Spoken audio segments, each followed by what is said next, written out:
Katulad nga po ng inasahan matapos ang ilang araw mula nang makuha ng Los Angeles Lakers si Marcus Smart sa free agency, sa wakas bumisita na nga ito sa kanilang facility sa Los Angeles para opisyal na pirmahan ang kanyang kontrata. Kasabay niyan, kinumpirma nga nito sa harap ng media. Totoo ang nagsilabasang balita na si Luka Doncic ang nag-recruit sa kanya. Personal na kinamusta at kinausap last week at inamin nito na isa si Luka sa pinakahinahangaan niyang NBA player kaya hindi siya nakakatanggi sa naging alok nito. Alam nga po niya na sa mga ginagawa pa lang ni Luka Doncic ngayong offseason gusto talaga nitong magkampiyon.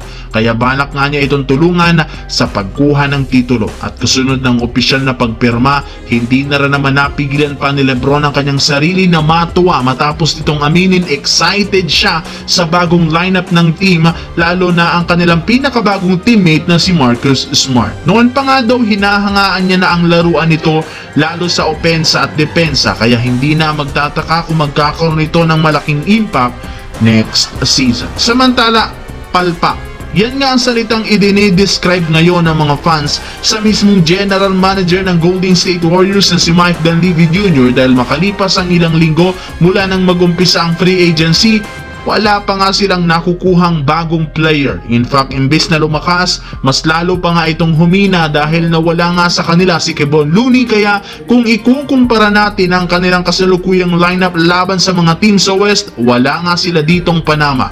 Pero base sa inilabas na balita ni Brett Siegel ng Clutch Point, nagkaroon na rin naman ng verbal agreement ang kampo ni DeAnthony Melton at Al Horford sa Golden State na pipirma silang dalawa ng kontrata. Kaya mukha nga nakasecured nga ngayon ng Warriors ng at least dalawang bagong player na pinangalanan. Ngunit magiging official lamang ito kung official nang ipapipirma o pipirma na sina Al Horford at DeAnthony Melton kapag na-figure out nila kung ano ang gagawin kay Jonathan Kuminga.